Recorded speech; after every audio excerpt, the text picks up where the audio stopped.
लोकमान्य टिळकांच्या निधनाच्या वेळेचा किस्सा, म्हणजे हे समजून घेतलं पाहिजे. हे समजून नाही घेतलं तर मग गांधी आमचा, सावरकरी आमचा, सावरकर या खिचात, गांधी त्या खिचात.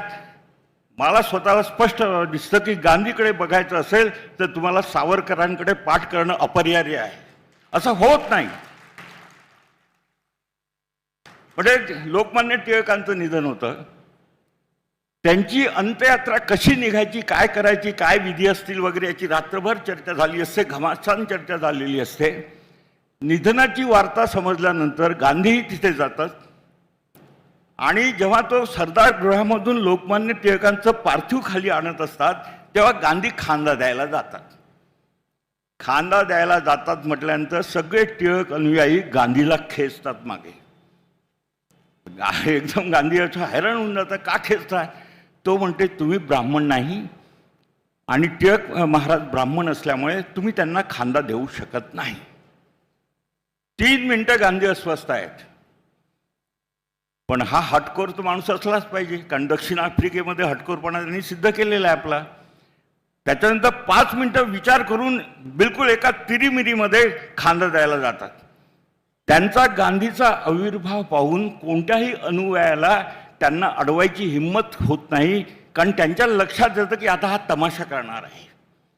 त्यामुळे त्यांना त्या पार्थिवाला खांदा देऊ देतात आणि एक वाक्य वापरतात, समाजसेवकाला जात असते असं मी मानत नाही.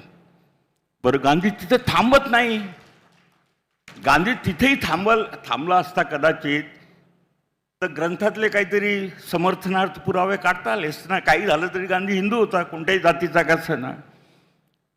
गांधी शौकत अली तिथे शेजारी असतात, त्यांचा हात पकडतात आणि शौकत अलीला खांदा द्यायला लावतात.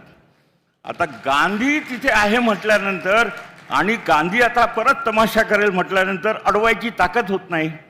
त्यावेळेचं जे गांधीचं उत्तर आहे तो म्हणतात, समाजसेवकाला जात असते असं मी मानत नाही. मी खांद्या दिल्यामुळे टिळक महाराज जातीच्या पलीकडे गेले आणि शौकत अलीने खांदा दिल्यामुळे टिळक महाराज धर्माच्या पलीकडे गेले. ही गांधीची लाईन. आणि यांची लाईन म्हणजे विटालं बाटलं.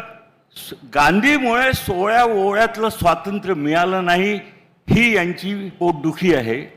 त्यामुळे 1920 पर्यंत जे स्वातंत्र्याच्या लढ्यात होते ते 1920 नंतर गांधीच्या नेतृत्वामध्ये स्वातंत्र्य लढ्याच्या बाहेर गेले. एवढंच नाही तर विरोध करायला लागले.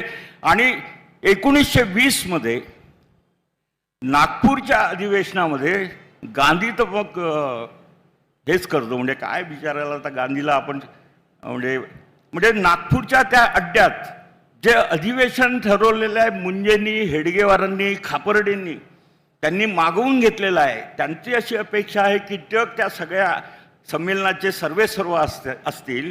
पण 1920 मध्ये टिळकांचं निधन झालेलं आहे आणि गांधी तिथे सर्वेसर्वा झालेले आहेत. आणि त्यांच्या अड्ड्यामध्ये जाऊन काँग्रेसच्या व्यासपीठावरून अस्पृश्यता निवारणाचा ठराव तिथे करतात. तिथे त्यांच्या लक्षात येतं की हे आवरणारं हे नाही आहे, आवरणारी केस नाही आहे.